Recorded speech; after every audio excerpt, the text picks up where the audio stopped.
ಇಡೀ ಪ್ರಪಂಚದೊಳಗ ಭಾರತ ದೇಶದೊಳಗ ಅಪರೂಪದ ಪುಣ್ಯ ಭೂಮಿ ಕರ್ನಾಟಕದೊಳಗ ಕೆಂಪೇಗೌಡ ಸ್ಥಾಪನೆ ಮಾಡಿರುವಂತ ಬೆಂಗಳೂರಿನೊಳಗ ಗ್ರಾಮೀಣ ಭಾಗದಿಂದ ಕೂಡಿರುವಂತ ಬೆಂಗಳೂರು ಆ ಜಿಲ್ಲೆಯ ಮಾಗಡಿ ತಾಲೂಕಿನ ವೀರಾಪುರ ಅನ್ನುವಂತ ಒಂದು ಊರು, ಒಂದು ಗ್ರಾಮ. ಆ ಗ್ರಾಮದೊಳಗ ಕೃಷಿ ಕಾಯಕದ ಅಪರೂಪದ ಕಾಯಕ ಜೀವಿಗಳಾಗಿರುವಂತ ಶರಣ ದಂಪತಿಗಳು ಹೊನ್ನೇಗೌಡರು, ಅವರ ಧರ್ಮಪತ್ನಿಯಾಗಿರುವಂತ ಗಂಗಮ್ಮ, ಬಹಳ ಅಪರೂಪವಾಗಿರುವಂತ ಪುಣ್ಯ ಗ್ರಾಮ ವೀರಾಪುರ. ಎಷ್ಟು ಪುಣ್ಯ ಮಾಡಿರಬೇಕು. ಯಾಕೆ ಅದನ್ನು ನಾನು ಪುಣ್ಯ ಗ್ರಾಮ ಅಂತ ಕರೀತೇನೆ ಅಂದ್ರೆ, ಆ ಊರೊಳಗ ಜಗತ್ತನ್ನೇ ಬೆಳಗುವಂತ ಒಬ್ಬ ಪುಣ್ಯಾತ್ಮನ ಅವತಾರ ಆತು. ಅದಕ್ಕಾಗಿ ಅದು ಪುಣ್ಯ ಗ್ರಾಮ, ಅದು ಪುಣ್ಯದ ಊರು. ಕಾರಣ ಏನು ಅಂದ್ರೆ, ಈ ಜಗತ್ತೇ ಒಂದು ಪುಣ್ಯದ ಆಲಯ. ಮಧ್ಯಲೋಕದೊಳಗ ಮಾನವರು ಪುಣ್ಯ ಸಂಪಾದನೆಗಾಗಿನೇ ಜೀವನವನ್ನು ಮಾಡಬೇಕು. ಇದು ಮನುಷ್ಯ ಜೀವನದ ನಿಜವಾದ ಉದ್ದೇಶ ಅದ, ನಿಜವಾದ ಗುರಿ ಅದ. ಅದಕ್ಕಾಗಿಯೇ ರಾಷ್ಟ್ರಕವಿ ಕುವೆಂಪು ಅವರು ಎಷ್ಟು ಚಲೋ ಮಾತನ್ನು ಹೇಳುತ್ತಾರೆ. ಪುಣ್ಯದಾಲಯ ಪೃಥ್ವಿ ಸ್ವರ್ಗವದು ಪರದೇಶಿ. ಜ್ಞಾನಪೀಠ ಪ್ರಶಸ್ತಿಯನ್ನು ಪಡೆದಿರುವಂತಹ ರಾಷ್ಟ್ರಕವಿ ಕುವೆಂಪು ಅವರ ಮಾತುಗಳು ಇವು. ಎಷ್ಟು ಚಂದ ಹೇಳ್ತಾರ ಅವರು. ಪುಣ್ಯದಾಲಯ ಪೃಥ್ವಿ, ಭಗವಂತ ನಿರ್ಮಾಣ ಮಾಡಿರುವಂತ ಪಂಚಭೂತಗಳಿಂದ ಕೂಡಿರುವ ಈ ಪೃಥ್ವಿ, ಈ ಭೂಮಿ, ಈ ಜಗತ್ತು, ಈ ಪ್ರಪಂಚ, ಇದು ಪುಣ್ಯದಾಲಯ. ಇದು ಪುಣ್ಯದಿಂದ ಕೂಡಿರುವಂತಹದ್ದು. ಈ ಜಗತ್ತು ನಿತ್ಯವೂ ಪುಣ್ಯವನ್ನೇ ಮಾಡ್ತಾ ಇದೆ. ಭೂಮಿ ಎಂದೂ ಕೂಡ ಪಾಪದ ಕಾರ್ಯವನ್ನ ಮಾಡಿಲ್ಲ. ನೀರು ಯಾವತ್ತೂ ಕೂಡ ಪಾಪದ ಕಾರ್ಯವನ್ನು ಮಾಡಿಲ್ಲ. ಅಗ್ನಿ ಯಾವತ್ತೂ ಕೂಡ ಪಾಪದ ಕಾರ್ಯವನ್ನು ಮಾಡಿಲ್ಲ. ವಾಯು ಯಾವತ್ತೂ ಕೂಡ ಪಾಪದ ಕಾರ್ಯವನ್ನ ಮಾಡಿಲ್ಲ. ಈ ಬಯಲು ಕೂಡ ಯಾವತ್ತೂ ಕೂಡ ಪಾಪದ ಕಾರ್ಯವನ್ನು ಮಾಡಿಲ್ಲ. ತಮ್ಮ ತಮ್ಮ ಕಾರ್ಯಗಳನ್ನ ಪರೋಪಕಾರದ ಮೂಲಕ ಪುಣ್ಯವನ್ನ ಹಂಚುತ್ತಾ ತಮ್ಮ ತಮ್ಮ ಕಾಯಕದೊಳಗೆ ನಿತ್ಯವೂ ಕೂಡ ತಪ್ಪದೆ ಅವೆಲ್ಲವೂ ಕೂಡ ತೊಡಗಿರುವುದನ್ನು ನಾವು ಕಾಣ್ತೇವೆ ಈ ಜಗತ್ತಿನೊಳಗೆ. ಅದಕ್ಕಾಗಿಯೇ ಕುವೆಂಪು ಅವರು ಹೇಳಿದರು, ಪುಣ್ಯದಾಲಯ ಪೃಥ್ವಿ. ಎಂತ ಪುಣ್ಯ! ಸ್ವರ್ಗವದು ಪರದೇಶಿ. ಕಣ್ಣಿಗೆ ಕಾಣದೇ ಇರುವಂತ ಸ್ವರ್ಗ ಅದು ಪರದೇಶಿ ಅಂತ ಹೇಳಿದ್ರು ಅವರು. ನಿನ್ನೆ ನಾನು ಹೇಳಿನಿ ಯಾವುದು ಸ್ವರ್ಗ. ಸತಿಪತಿಗಳು ಒಂದಾಗಿ ಸಂಸಾರ ಧರ್ಮ ಅರಿತು ಆನಂದಿಸಿ ಸ್ನೇಹ ಪ್ರೀತಿಯಿಂದ ಗಂಡ ಹೆಂಡರು ಚಂದಾಗಿ ಬದುಕಿದ್ರ ಆ ಮನೆಯೇ ಸ್ವರ್ಗ.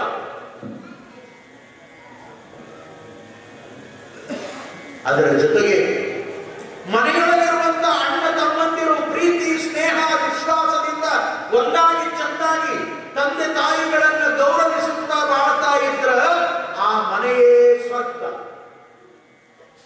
ಮಹಾತ್ಮರ ಸನ್ನಿಧಾನವೇ ಅದು ಸ್ವರ್ಗ.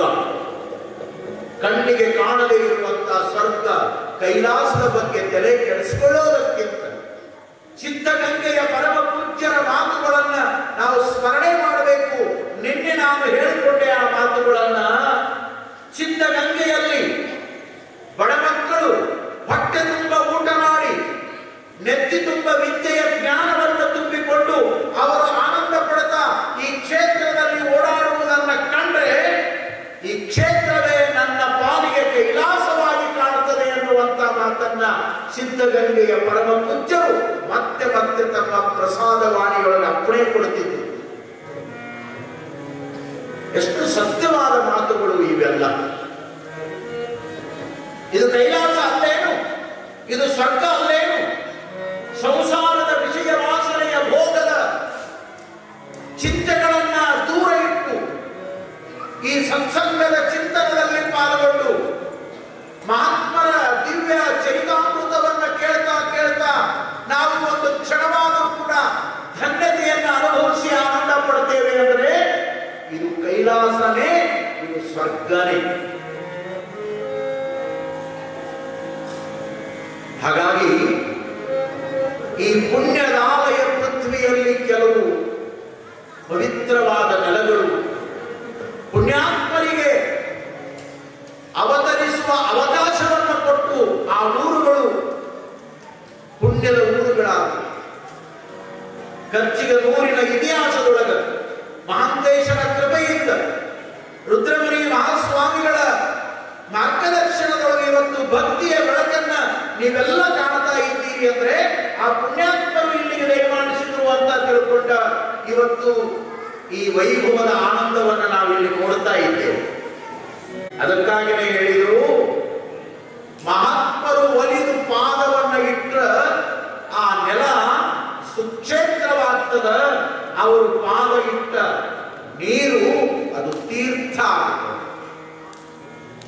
ನೀನೊಲಿದು ಪಾದವನ್ನಿಟ್ಟ ನೆಲವೇ ಸುಕ್ಷೇತ್ರ, ಜಲವೇ ಪಾವನ ತೀರ್ಥ. ಎಷ್ಟು ಸತ್ಯ ಈ ಮಾತುಗಳು.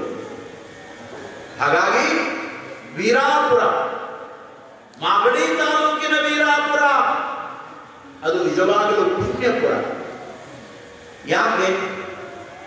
ಆ ಊರಿನೊಳಗ ಕಾಯಕ ಜೀವಿಗಳು, ಆ ಊರಿನೊಳಗ ಧರ್ಮನಿಷ್ಠರು, ಆ ಊರಿನೊಳಗ ಸದಾಚಾರಿಗಳು, ಆ ಊರಿನೊಳಗ ಲಿಂಗ ಪೂಜಾ ನಿಷ್ಠರು, ಆ ಊರಿನೊಳಗ ಜಂಗಮರನ್ನ ಗೌರವಿಸುವಂತ ಭಕ್ತಿ ಜೀವಿಗಳು, ಆ ಊರೊಳಗ ಹಸಿದು ಬಂದವರಿಗೆ ಅನ್ನವನ್ನ ನೀಡಿ ದುಃಖದಲ್ಲಿರುವವರ ಕಣ್ಣೀರನ್ನ ಒರೆಸಿ ದೇಹಿ ಅಂತ ಬಂದವರಿಗೆ ಆಶ್ರಯ ಕೊಡುವಂತ ಪುಣ್ಯಾತ್ಮರಿಂದ ಊರು ಕೂಡಿದ್ದು.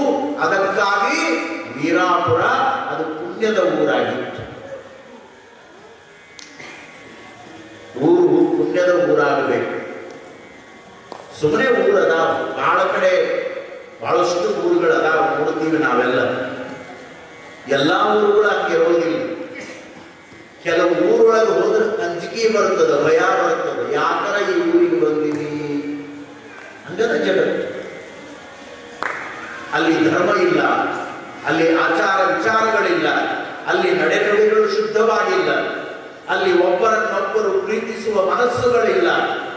ಕೇವಲ ರಾಗ, ದ್ವೇಷ, ಮಾತ್ಸರ್ಯ, ಅಸೂಯೆ, ಬಡದಾಟ, ಹೊಡೆದಾಟ, ವ್ಯಸನಗಳು, ಚಟಗಳು, ದುಶ್ಚಟಗಳು ಆ ಊರನ್ನ ನರಕ ಮಾಡಿರ್ತಾವ. ಆದ್ರೆ ಯಾವ ಊರೊಳಗ ಸಂಸ್ಕೃತಿ ಸಂಸ್ಕಾರ ಇರ್ತದೋ ಆ ಊರು ನಿಜವಾಗಲೂ ಪುಣ್ಯದ ಊರಾಗಿರ್ತದೆ. ವೀರಾಪುರ ಅನ್ನೋದು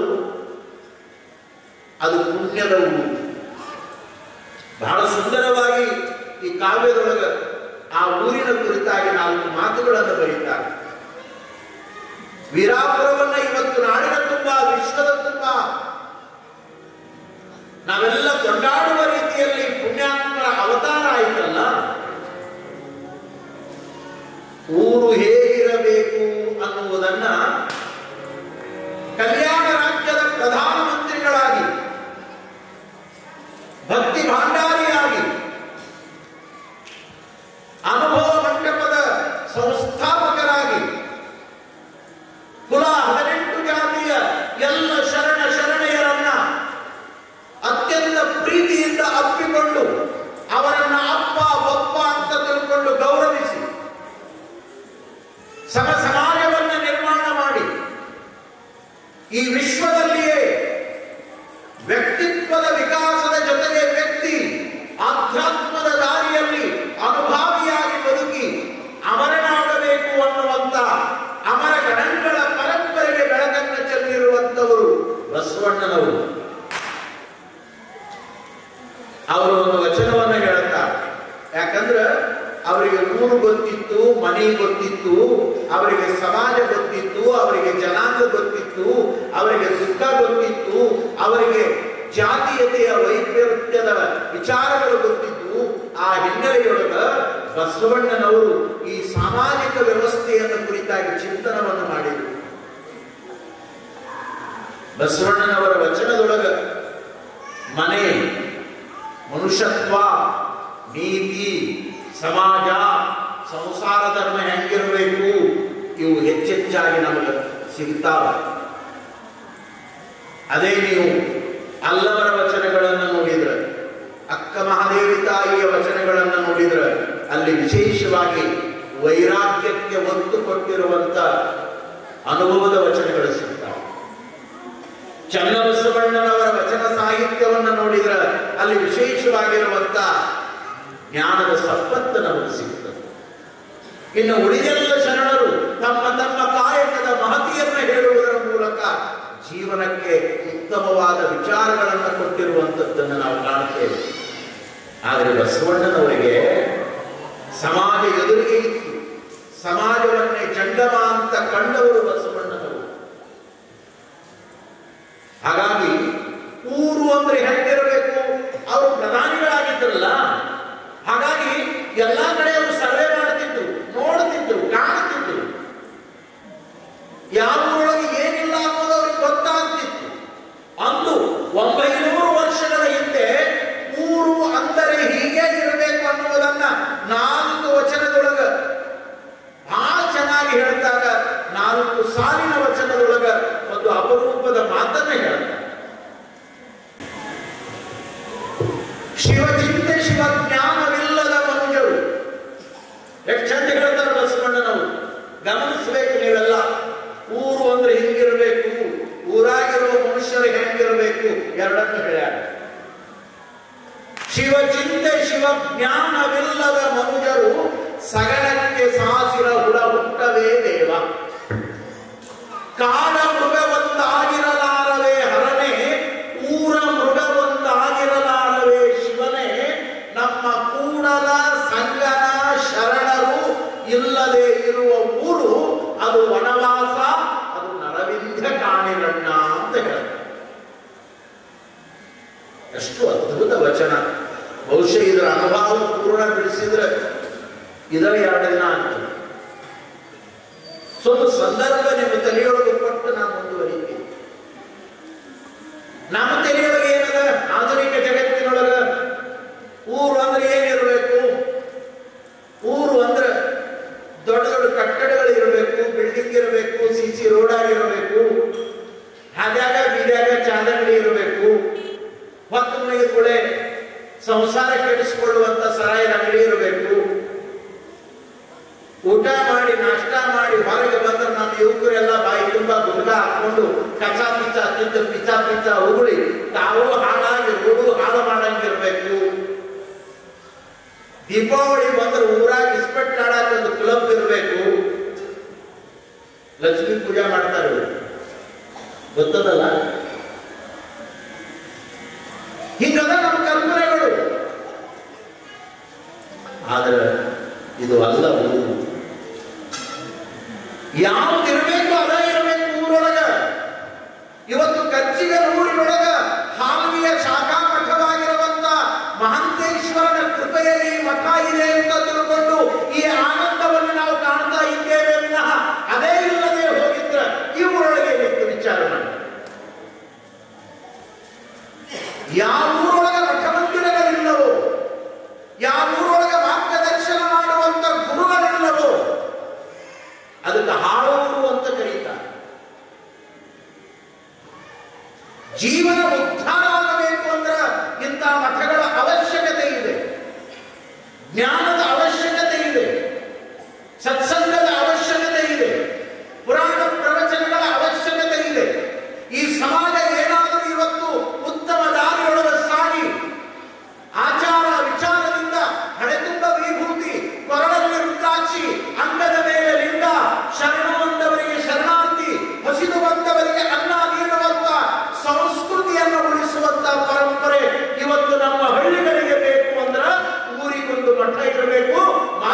ಮಾರ್ಗದರ್ಶನ ಮಾಡುವಂತ ಗುರುಗಳಿರಬೇಕು. ಅಂದ್ರ ನಮ್ಮ ಹಿರಿಯರ ಹಂಗ ಬದುಕಿದ್ರಲ್ಲ, ಹೊತ್ತು ಮಣಿಗಿರುಗಳೇ ನಮ್ಮ ಹಿರಿಯರೆಲ್ಲ ನೋಡಿ ಹೊಲದಿಂದ ಕಾಯ ಕಷ್ಟ ಮಾಡಿ ಮನೆಗೆ ಬಂದವರೇ. ಕೆಲವರು ಸ್ನಾನ ಮಾಡ್ತಿದ್ರು, ಕೆಲವರು ಮುಖ ತೊಳ್ಕೋತಿದ್ರು, ಹಣೆಗೆ ವಿಭೂತಿ ಹಚ್ಚಿಕೊಂಡು ಅವರಿಗೆ ನೆನಪಾಗ್ತಿತ್ತು ದೇವರು ಗುಡಿ, ಗುರುವಿನ ಮಠ. ಹೊತ್ತು ಮಣಿಗೆ ಬಂದವರ ದೀಪ ಬೆಳಗಿ, ಉದುರೆ ಕಟ್ಟಿ ಬೆಳಗಿ ಭಜನ ಮಾಡ್ಕೋತ ಕೂತಿರ್ತಿದ್ರು. ಎಲ್ಲಿ ತನ? ಹಸುವಾಗೋತನ. ಹಸುವಾದ ಮೇಲೆ ಮಂಗಳಾರತಿ ಮಾಡಿಕೊಂಡು ಮನೆಗೆ ಹೋಗಿ ಹೊಟ್ಟೆ ತುಂಬ ಉಂಡು ಕುಂತ ಸಾಕು, ಕಣ ತುಂಬ ನಿದ್ದೆ ಬರ್ತಿತ್ತು, ಬುದ್ಧಿ ನೆಟ್ಟಿಗಿರ್ತಿತ್ತು. ಮುಂಜಾನೆ ಕೂಡ ಬಾಳೆ ಮಾಡಕ್ ಹೋಗ್ತಿದ್ರು ಅವ್ರು, ಬಾಳೆ ಮಾಡಕ್. ಈಗ ಹಂಗಿಲ್ಲ ಮಂದಿ. ರಾತ್ರಿ ಎಲ್ಲ ಬುದ್ಧಿ ಕೆಡಿಸ್ಕೊಂಡು ನಿದ್ದೆ ಕೆಡಿಸ್ಕೊಂಡು ಮಂದಿನ ಬುದ್ಧಿ ಕೆಡಿಸೋ ಹೆಚ್ಚಾಗ, ಎಲ್ಲವರ ಹೆಚ್ಚಾಗ ಹುಚ್ಚರಂಗ ವರ್ತನೆ ಮಾಡುವಂತವ್ರು ಹೆಚ್ಚಾಗ್ಯಾರ ಇವತ್ತು. ಯಾರು ಹೇಳೋದು ಇದನ್ನು ಇವತ್ತು? ವಿಚಾರ ಮಾಡಬೇಕು. ಬಸವಣ್ಣನವರು ಹೇಳ್ತಾರ್ರಿ, ಶಿವಚಿಂತೆ ಶಿವಜ್ಞಾನವಿಲ್ಲದ ಮನುಜರು ಸಗಣಕ್ಕೆ ಸಾಸಿರ ಹುಳ ಹುಟ್ಟವೇ ದೇವ. ಯಾವ ವ್ಯಕ್ತಿ ಮನುಷ್ಯರಾಗಿ ಹುಟ್ಟಿದ ಮೇಲೆ, ಮನುಷ್ಯ ಜನ್ಮವನ್ನು ಪಡ್ಕೊಂಡು ಬಂದ ಮೇಲೆ ಶಿವಚಿಂತೆಯನ್ನು ಮಾಡೋದಿಲ್ಲ, ಶಿವನಾಮದ ಸ್ಮರಣೆಯನ್ನು ಮಾಡೋದಿಲ್ಲ, ದೇವ ಪೂಜೆಯನ್ನು ಮಾಡೋದಿಲ್ಲ, ದೇವರ ಸ್ಮರಣೆಯನ್ನು ಮಾಡೋದಿಲ್ಲ, ಗುರುವಿನ ಮಾರ್ಗದರ್ಶನವನ್ನು ಪಡೆಯೋದಿಲ್ಲ, ಶಿವಜ್ಞಾನದ ಅರಿವನ್ನು ಬದುಕಿನೊಳಗೆ ಪಡ್ಕೊಳ್ಳೋದಿಲ್ಲ, ಅವ ಮನುಷ್ಯ ರೂಪದೊಳಗಿದ್ದರೂ ಕೂಡ ಅವನು ಮನುಷ್ಯನಲ್ಲ, ಅವನು ಸಗಣಿಯ ಹುಳುವಿಗೆ ಸಮಾನ ಅಂತ ಬಸವಣ್ಣನವರು ವಚನದಾಗ ಬರೆದಾರ. ಸಗಣ್ಯಾಗ ಹುಟ್ಟತಾವಲ್ರಿ ಹೆಂಡ್ಯಾಗ. ರೈತರಿಗೆಲ್ಲ ಅನುಭವ ಅದ, ನಿಮ್ಗೆ ಗೊತ್ತದ. ದನ ಬಿಟ್ಕೊಂಡು ಹೊಲದ ಕಡೆ ಗದ್ದೆ ಕಡೆ ಹೊಂಟಿರೋ ಮುಂದ ಅವು ದಾರ್ಯಾಗ ಸಗಣಿ ಹಾಕ್ತಾವ. ಈಗೆಲ್ಲ ನಾವು ಲೇಟೆಸ್ಟ್ ರೈತರಿ ಎಂಡಿ ಹುಟ್ಟಿದ ಕೈ ಹೊಲಸಾಗತ್ತ ಅನ್ನೋ ಪೈಕಿ ನಾವು ಹುಡ್ತೀವಿ. ಹಿಂದಿನ ರೈತರ ಬೇರೆ, ಈಗಿನ ರೈತರ ಬೇರೆ. ವಿಚಾರ ಮಾಡ್ರಿ ಎಷ್ಟು ವಿಶೇಷ ಅಂದ್ರ, ಆ ದಾರಿಯೊಳಗವು ಸಗಣಿ ಹಾಕ್ತಾವ, ಹೆಂಡಿ ಹಾಕ್ತಾವ, ಸುಮ್ಮ ದನಗಳು ಹೊಡ್ಕೊಂಡು ಹೊಂಟಿರ್ತಾನ. ಅದೇನು ದಾರಿಯೊಳಗೆ ಬಿದ್ದಿರ್ತಲ್ಲ, ಅದು ಒಂದು ದಿನ 2 ದಿನ ಕಳೀತು ಅಂದ್ರೆ ಸ್ವಲ್ಪ ಮ್ಯಾಲ ಒಣಗಿದಂಗ ಆಗ್ತದೆ, ಅಕ್ಕಳಿಗಟ್ಟದ. ನೀವು ಸುಮ್ಮ 2 ದಿನ ಆದ ಮೇಲೆ ಹೇಗೆ ಅದನ್ನು ತಿರುಗಿಸಿ ನೋಡ್ರಿ, ಕೆಳಗೆಲ್ಲ ಹುಳ ಇರ್ತಾವ, ಹುಳ ಇರ್ತಾವ, ಹುಳ ಇರ್ತಾವ. ಅದೇ ಸಗಣಿಯೊಳಗೆ ಹುಟ್ಟತಾವ, ಅದೇ ಸಗಣಿಯೊಳಗೆ ಒದ್ದಾಡ್ತಾವ, ಅದೇ ಸಗಣಿಯೊಳಗೆ ಕೊನೆಗೊಂದು ದಿನ ಸತ್ತು ಹೋಗ್ತಾವ.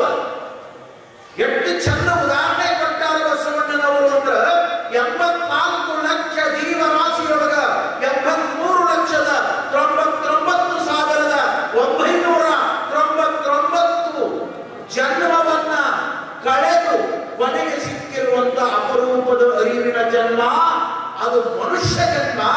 ಮನುಷ್ಯರಾಗಿ ಬಂದ ಮೇಲೆ ನೀನು ಶಿವನ ಚಿಂತನೆಯನ್ನು ಮಾಡದೆ ಹೋದ್ರೆ, ಶಿವಜ್ಞಾನವನ್ನು ತಿಳ್ಕೊಳ್ಳದೆ ಹೋದ್ರೆ, ನಿನ್ನ ಜನ್ಮವು ಕೂಡ ಸಗಣೆಯ ಹುಳುವಿಗೆ ಸಮಾನ. ಗೋತಾರಿಕ್ವಲ್ ಎರಡೂ ಒಂದೇ ಅಂತ ಹೇಳ್ಯಾರ. ನೋಡಿ ಫ್ರೆಂಡ್ಸ್, ಎರಡರೊಳಗೆ ಏನೇನೂ ವ್ಯತ್ಯಾಸ ಇಲ್ಲ. ಅದು ಹಲಸಿನಾಗ ನಿಂತು ಅಡ್ಡಾಡಿ ಹೋಗ್ತದೆ. ನೀನು ಕೇವಲ ಸಂಸಾರದ ವಿಷಯ ವಾಸನೆಯ ವಲಸಿನೊಳಗೆ ಬಿದ್ದು ನಾನು ನನ್ನದು ನನ್ನಿಂದಲೇ ಅನ್ನುವಂತ ಅಹಂಕಾರ ಮಮಕಾರದೊಳಗ ಬದುಕನ್ನ ಕಲಿತಾ ಒಂದು ದಿನ ಇದ್ದು ಇಲ್ಲದಂಗಾಗುವಂತ ಈ ಪ್ರಪಂಚದ ಮೋಹದೊಳಗೆ ಬಿದ್ದು ಸತ್ತು ಹೋದ್ರೆ ನಿನ್ನ ಜೀವನವೂ ಕೂಡ ಸಗಣೆಯ ಹುಳುವಿಗೆ ಸಮಾನ ಅಂದಾರಂಭಿಸಿಕೊಂಡು ಎಷ್ಟು ಚಂದ ಎಚ್ಚರಿಕೆ ಕೊಟ್ಟಾಗ ನೋಡಿ.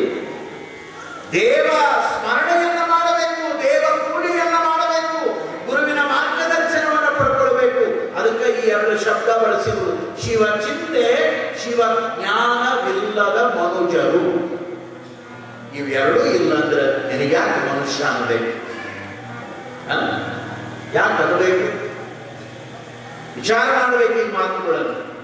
ಎಷ್ಟು ಅಪರೂಪದ ಜ್ಞಾನವನ್ನು ಕೊಡುತ್ತಾರೆ ಬಸವಣ್ಣನವರು ನಮಗೆಲ್ಲ. ಅದರ ಜೊತೆಗೆ ಮುಂದುವರಿತಾ ಹೇಳಿದ್ರು ಅವರು, ಬಹಳ ಚಂದ ಹೇಳ್ತಾರೆ. ಕಾಡ ಮೃಗ ಒಂದಾಗಿರಲಾರವೇ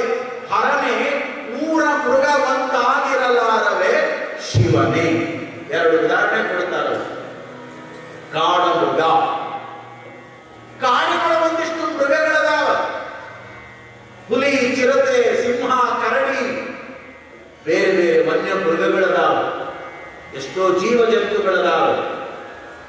ಅವು ಎಷ್ಟು ಚಂದ ಇರ್ತಾವ ಅಂದ್ರ ಅವು ಗುಂಪುಗೂಡಿನೇ ಇರ್ತಾವ, ಅವು ಒಂದಾಗಿನೇ ಮೇಯ್ತಾವ, ಅವು ಒಂದಾಗಿನೇ ಬದುಕ್ತಾವ. ಯಾವುದೋ ಅನ್ಯ ಪ್ರಾಣಿ ಬಂದು ತಮ್ಮ ಗುಂಪಿನ ಪ್ರಾಣಿ ಮೇಲೆ ಅಟ್ಯಾಕ್ ಮಾಡಿದ್ರೆ ಎಲ್ಲ ಕೂಡಿ ಹೆದರಿಸ್ತಾವ, ತಮ್ಮ ಬಳಗವನ್ನು ಉಳಿಸಿಕೊಳ್ತಾವ. ಒಂದು ಆಲೋಚನೆ ಮಾಡುವಂತ ಮಾತು ನಿಮಗೆ ಹೇಳ್ತೀನಿ. ಈ ಸೃಷ್ಟಿಯೊಳಗ ಹುಲಿ, ಸಿಂಹ, ಚಿರತೆ ಇವೆಲ್ಲ ಏನಿದ್ದಾವಲ್ಲ, ಇವೆಲ್ಲ ವ್ಯಾಘ್ರಗಳು, ಅತ್ಯಂತ ಕ್ರೂರ ಪ್ರಾಣಿಗಳು. ಇಂಥವುಗಳ ಮಧ್ಯದೊಳಗೂ ಕೂಡ ಇವತ್ತಿನ ಕಾಲದಲ್ಲಿಯೂ ಕೂಡ ಸಾತ್ವಿಕವಾಗಿರುವಂತ ಜಿಂಕೆಗಳ ಗುಂಪು ಹೆಚ್ಚದಲ್ಲ, ಇದರ ವಿಚಾರ ಮಾಡಬೇಕು. ಜಿಂಕೆಗಳ ಗುಂಪು ಹೆಚ್ಚದ, ಎಷ್ಟು ಉಳಿಸ್ಕೊಳ್ತಾವ ತಮ್ಮ ಸಂತಾನವನ್ನ. ಜಿಂಕೆ ಕಂಡ್ರೆ ಬಹಳ ಪ್ರಾಣಿಗಳು ಅಟ್ಯಾಕ್ ಮಾಡ್ತಾವ, ಅದು ಬಹಳ ರುಚಿ ಅವು. ಆದರೂ ತಮ್ಮ ಬಳಗವನ್ನ ಇವತ್ತಿಗೂ ಜಿಂಕೆಗಳು ಉಳಿಸ್ಕೊಂಡು ಹೊಂಟಾವಂದ್ರೆ ಅವುಗಳಲ್ಲಿರುವಂತ ಅಪರೂಪದ ಸೂಕ್ಷ್ಮತೆಯನ್ನು ನಾವು ಗಮನಿಸ್ತೇವೆ. ಬಂಧುಗಳೇ, ಅವೆಲ್ಲ ಒಂದಾಗಿ ಚೆನ್ನಾಗಿ ಜೀವನ ಮಾಡ್ತಾವ. ಬಸವಣ್ಣನವರು ಈ ಮಾತು ಯಾಕೆ ಹೇಳಿದ್ರು ಅಂದ್ರೆ, ನೀ ಕೊನೆಗೆ ಅಡಿಯಾಗಿದ್ದ ಪ್ರಾಣಿಯರ ಆಗಲಿಲ್ಲ, ಊರ ಮೃಗ, ಊರಾಗಿದ್ದ ಪ್ರಾಣಿಯರ ಆಗಲಿಲ್ಲ. ಊರಾಗ ಆಕಳದ, ಎಮ್ಮೆಯದ, ಆಡದ, ಕುರಿಯದ, ನಾಯದ, ಬೆಕ್ಕದ, ಕಚ್ಚದ, ಕುದುರೆಯದ, ಇವು ಕೂಡ ಒಂದಿಲ್ಲ ಒಂದು ರೀತಿಯೊಳಗ ಮನುಷ್ಯನಿಗೆ ಉಪಯೋಗಕ್ಕೆ ಬರ್ತಾವ. ಇವೆರಡೂ ಆಗಲಾರ್ದಂಗ ಮೀರಿದ ಮಾನವ ಜನ್ಮವನ್ನು ಪಡ್ಕೊಂಡು ಹುಟ್ಟಿ ಅಂದ್ರೂ ಕೂಡ ಅದರ ಅರಿವನ್ನ ಮರೆತು ನೀನು ಶಿವಚಿತ್ತ ಶಿವಜ್ಞಾನ ಮಾಡದೆ ಹೋದರೆ ನೀನು ಸಗಣಿಯ ಹುಳುವಿಗೆ ಸಮಾನ ಅಂತಾರೆ ಬಸವಣ್ಣ. ಎಷ್ಟು ಎಚ್ಚರಿಕೆಯನ್ನ ಕೊಟ್ಟಾರ. ಎರಡೂ ಉಪಯೋಗ ನೋಡಿ, ಕಾಡಮೃಗ, ಊರ ಮೃಗ. ಇವತ್ತು ಕಾಡಿನ ಪ್ರಾಣಿಗಳನ್ನ ನಾಡಿಗೆ ತಂದು ಮೃಗಾಲಯದೊಳಗಿಟ್ಟು ಇವತ್ತು ಸರ್ಕಾರದವರು ಅದಕ್ಕೊಂದಿಷ್ಟು ಫೀಸ್ ಅಂತ ಮಾಡಿ, ಟಿಕೆಟ್ ಅಂತ ಮಾಡಿ ಎಷ್ಟು ಸಂಪಾದನೆ ಮಾಡ್ತಾರೆ. ಅದಕ್ಕೊಬ್ಬ ಅರಣ್ಯ ಮಂತ್ರಿ ಇರ್ತಾನಲ್ಲ, ಇದನ್ನೆಲ್ಲ ಕಾಪಾಡ ವಿಚಾರ ಮಾಡಬೇಕು. ಕಾಡು ಮೃಗಗಳನ್ನ ನಾಡಿಗೆ ತಂದು ಝೂ ಮಾಡಿ ಇಡ್ತೀವಿ. ನೀವು ಮೈಸೂರಿಗೆ ಹೋದ್ರೆ ಅಲ್ಲಿ ಚಾಮರಾಜೇಂದ್ರ ಮೃಗಾಲಯ ಅಂತದ, ಝೂ ಅದ. ಚಾಮುಂಡಿ ಬೆಟ್ಟದಿಂದ ಕೆಳಗೆ ಬರುವಾಗ, ಹೋಗುವಾಗ ಎಡಕ್ಕಾಗ್ತದ, ಬರುವಾಗ ಬಲಕ್ಕಾಗ್ತದೆ. ನಾವೆಲ್ಲ ಅಲ್ಲಿ ಸೂರಿನೊಳಗ 8-9 ವರ್ಷಗಳ ಕಾಲ ಅಧ್ಯಯನ ಮಾಡುವಾಗ ಬರೀ 25 ಪೈಸೆ ಇತ್ತು ಒಳಗ ಪ್ರವೇಶದ ಫೀಸು. ಈಗ 250 ಆಗ್ಯಾವ ಒಬ್ಬರಿಗೆ. ಸುಮ್ಮ ವಿಚಾರ ಮಾಡ್ರಿ, ಒಂದು ದಿವಸಕ್ಕೆ ಲಕ್ಷಗಟ್ಟಲೆ ಜನ ಒಳಗೆ ಪ್ರವೇಶ ಪಡೀತಾರೆ. ಒಬ್ಬರಿಗೆ 250 ಅಂದ್ರೆ 1 ಲಕ್ಷಕ್ಕೆ ಎಷ್ಟಾಗ್ತದೆ ಫರ್ ಡೇ? 8 ತಾಸಿನೊಳಗೆ ಕೋಟಿ ಕೋಟಿ ಸಂಪಾದನೆಯನ್ನ ನಮ್ಮ ಪ್ರಾಣಿಗಳು, ನಮ್ಮ ಸರ್ಕಾರದ ಬೊಕ್ಕಸವನ್ನು ತುಂಬುತ್ತಾವೆ, ಎಷ್ಟು ಜನರನ್ನ ಬದುಕಿಸ್ತಾವೆ. ಹಿಂದಕ್ಕೆ ನೀವೆಲ್ಲ ನೋಡಿ, ಅಡವ್ಯಾಗಿದ್ದ ಕರಡಿ ತಂದು ಗೌಡ್ಸ್ಯಾನಿ ಮನೆ ಮುಂದೆ ಕುಡಿಸಿದ್ರೆ ಗೌಡ್ಸ್ಯಾನಿ ಅಕ್ಕಿ ಕೊಡ್ತಿದ್ದು, ರೊಟ್ಟಿ ಕೊಡ್ತಿದ್ದು, ಸೀರೆ ಕೊಡ್ತಿದ್ದು. ಒಂದು ಕರಡಿ ಇಟ್ಕೊಂಡು ಜೀವನ ಮಾಡಿದವರು ಎಷ್ಟೋ ಮಂದಿ ಅದ.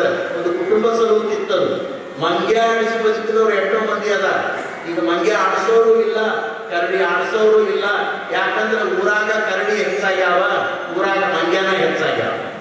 ಇನ್ನು ಅಡವಿ ಮಂಗ್ಯ, ಅಡವ್ಯಾಗಿದ್ದ ಕರಡಿ ಬಾ ಅಂದ್ರೆ ಎಲ್ಲಿಂದ ಬರ್ತಾವ? ಅವು ಎದುರು ದೂರು ಇವ ದೊಡ್ಡ ಕರಡಿ ಇಲ್ಲ, ಮಂಗ್ಯನ ಕೆಲಸ ಮಾಡ್ತಾವ. ಮಂಗ್ಯ ಸುಮ್ಮನೆ ಅಂತ ಹೇಳಿದ್ರೆ ಏನಾದ್ರು ಚಂದಿದ್ದು ಮನೆಗೆ ಚಂದ ಬಿಡಂಗಿಲ್ಲ. ಮಂಗ್ಯಾಗಿದ್ದು ಊರು ನೋಡ್ರಿ ನೀವು. ಹಾಲ್ವೇ ಅದಾವ, ಹೋಗ್ಯಾವ ಅದಾವ. ಹುಣಸಿ ಗಿಡದಾಗಿದ್ದು ಒಂದು ಹುಣಸೆಣ್ಣು ಉಳಿಸ್ತಿದ್ದಿಲ್ಲ. ನಾವು ಉಳಿಸಿ ಮೆತ್ತಲ 3 ವರ್ಷ ಹಾಲು ಮಾಡ್ದಾಗಿದ್ದ ಮಂಗ್ಯ ಉಳಿಸೋದ ನನ್ನ ಕೆಲಸ. ಒಬ್ಬ ಸಾಧು ಮಧ್ಯಾಹ್ನ ಬಡಿಗೆ ಹಿಡ್ಕೊಂಡು ಹುಣಸಿ ಗಿಡದ ಕೆಳಗೆ ಇನ್ನೇನು ಶಿವರಾತ್ರಿ ಯುಗಾದಿ ಒಂದು ಹಣ್ಣಾಗಿರ್ತಿದ್ದು ಬಡಿಗೆ ಹಿಡ್ಕೊಂಡು ಬಿಡೋದು, ಹುಸ್ಸಂತ ಉಳಿಸೋದು. ಈ ಕಡೆ ಉಳಿಸಿದ್ರು, ಆ ಕಡೆ ಸಿದ್ದೇಶ್ವರ ಗುಡಿ ಕಡೆ ಹೋಗಿದ್ವು. ಮಾತು ಆಗೋದು ಇಲ್ಲಿ ವಿಚಾರ ಮಾಡಿ. ಮಂಗ್ಯ ಹಿಂಗದಲ್ಲ, ವಿಚಿತ್ರ ಪ್ರಾಣಿ ಅದು. ಅದು ಎಂದೂ ತನ್ನ ಜೀವನದೊಳಗೆ ತನಗಾಗಿ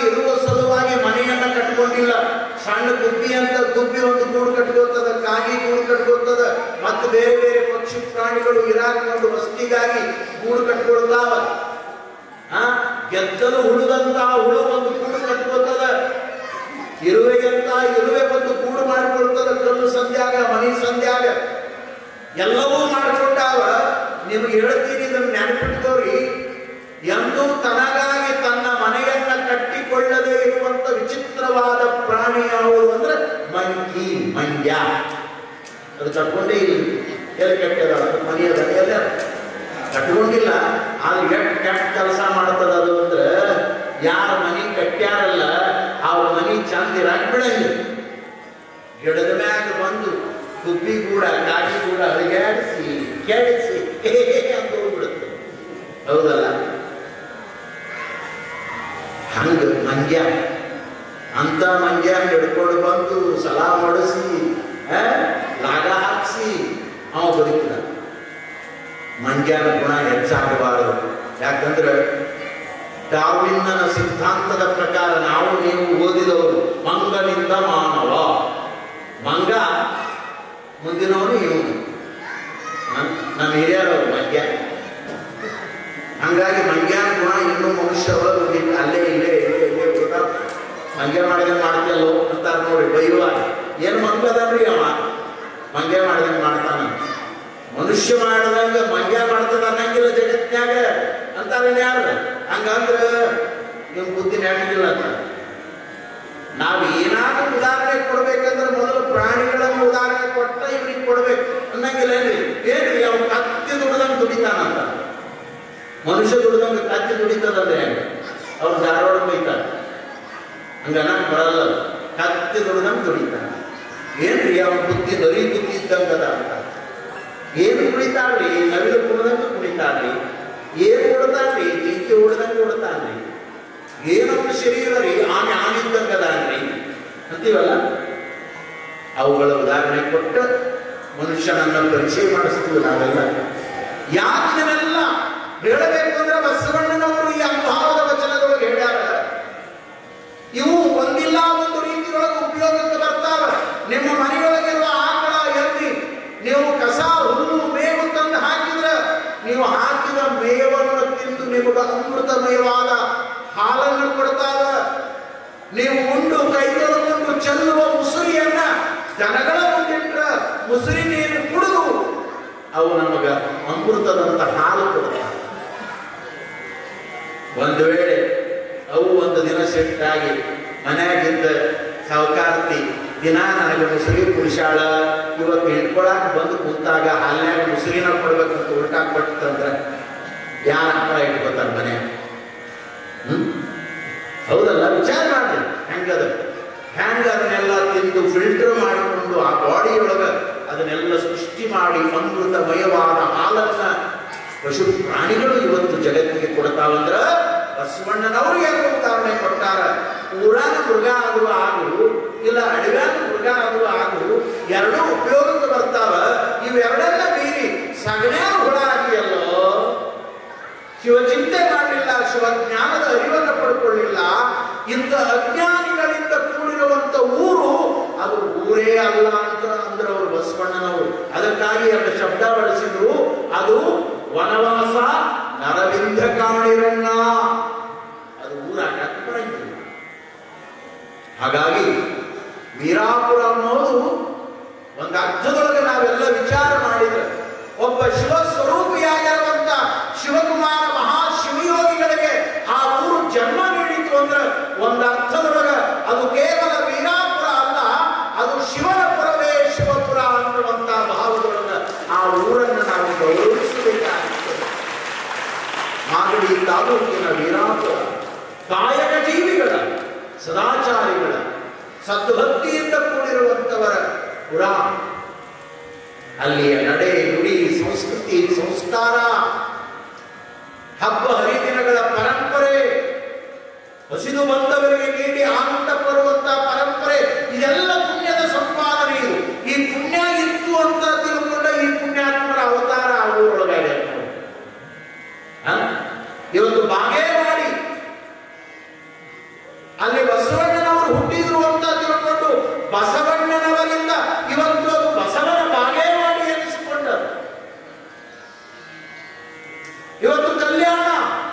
ಬಸವಣ್ಣನವರು ನೆಲೆ ನಿಂತು 900 ವರ್ಷಗಳ ಹಿಂದೆ ಅನುಭವ ಮಂಟಪವನ್ನು ಸ್ಥಾಪನೆ ಮಾಡಿ ವಿಶ್ವವೇ ಬೆರಗಾಗುವಂತ ಸಮಾನತೆಯ ತತ್ವವನ್ನ, ಲಿಂಗ ತತ್ವವನ್ನ, ಲಿಂಗಾಯತ ಧರ್ಮವನ್ನು ಹುಟ್ಟಾಕಿದ್ರು ಅಂತ ತಿಳ್ಕೊಂಡ ಇವತ್ತು ಕಲ್ಯಾಣ ಬರೇ ಕಲ್ಯಾಣ ಅಲ್ಲ, ಅದು ಬಸವ ಕಲ್ಯಾಣ ಅನಿಸ್ಕೊಂಡದ, ಬಸವ ಕಲ್ಯಾಣ ಅನಿಸ್ಕೊಂಡದ. ಹಾಗೆ ವೀರಾಪುರ ಅದು ಬರೇ ವೀರಾಪುರ ಅಲ್ಲ, ಶಿವಕುಮಾರ ಮಹಾಸ್ವಾಮೀಜಿ ಅಂತವರಿಗೆ ಜನ್ಮ ನೀಡಿರುವಂತ ಪುಣ್ಯಪುರ, ಧರ್ಮಪುರ, ಅರಿವಿನಪುರ, ಭಕ್ತಿಯ ಪುರ, ಸದ್ಭಕ್ತಿಯ ಪುರ ಅಂತ ಅಪರೂಪದ ವೀರಾಪುರ. ಅಂತ ವೀರಾಪುರದೊಳಗ ಕೃಷಿ ಕಾಯಕದ ಮನೆತನದ ಹೊನ್ನೇಗೌಡರು, ಪಟೇಲ ಹೊನ್ನೇಗೌಡರು. ನಿನ್ನೆ ಒಂದು ಮಾತು ಹೇಳಿದೆ ನಾನು, ಹೊನ್ನು ಅಂದ್ರೆ ಬಂಗಾರ, ಹೆಸರು ಚಂದದ ಹೊನ್ನೇಗೌಡರು. ಬಂಗಾರದಂತ ಗುಣದವರು, ಬೆಲ್ಲದಂತ ಗುಣದವರು, ಎಲ್ಲರನ್ನ ಪ್ರೀತಿ ಮಾಡುವಂತವರು, ಎಲ್ಲರ ಜೊತೆಯಲ್ಲಿ ಸ್ನೇಹ ಪ್ರೀತಿ ಸಂಬಂಧವನ್ನು ಇಟ್ಟುಕೊಂಡವರು, ಕೃಷಿ ಕಾಯಕವನ್ನ ಮಾಡುವುದರ ಜೊತೆಗೆ ಕುಸಿದು ಬಂದವರಿಗೆ ದಾಸೋಹ ಮಾಡುವಂತ ದೊಡ್ಡ ಮನಸ್ಸಿನ ಹೊನ್ನೇಗೌಡರು. ಎಷ್ಟು ಅಪರೂಪ ಇದ್ದರು. ಅವರ ಧರ್ಮಪತ್ನಿ ಗಂಗಮ್ಮ. ಎಂತ ಅಪರೂಪದ ಮಹಾತಾಯಿ. ಆ ತಾಯಿಯ ಪುಣ್ಯ ಗರ್ಭ ಎಂತ ಪವಿತ್ರ, ಎಂತ ಒಬ್ಬ ಸತ್ಪುರುಷನಿಗೆ ಜನ್ಮ ನೀಡ್ತಾಳಲ್ಲ ಆ ತಾಯಿ. ಇತಿಹಾಸದೊಳಗ ಶಿವಕುಮಾರ ಮಹಾಸ್ವಾಮೀಜಿಯವರನ್ನ ಸ್ಮರಣೆ ಮಾಡಿದ್ರ ಅಂತ ಸ್ಮರಣೆಯ ಪುಣ್ಯ ಪುರುಷನಿಗೆ ಜನ್ಮ ನೀಡಿರುವಂತ ಮಹಾತಾಯಿಯ ನೆನಪು ಆಗದೇ ಇರ್ತದೇನು? ವಿಚಾರ ಮಾಡಿ. ನಾವು ನೀರಿಗೆ ಗಂಗೆ ಅಂತ ಕರೀತೇವೆ. ನೀರು ಅವಳು ಗಂಗಾ ಮಾತೆ, ಈ ಮಾತೆ ಗಂಗಮ್ಮ.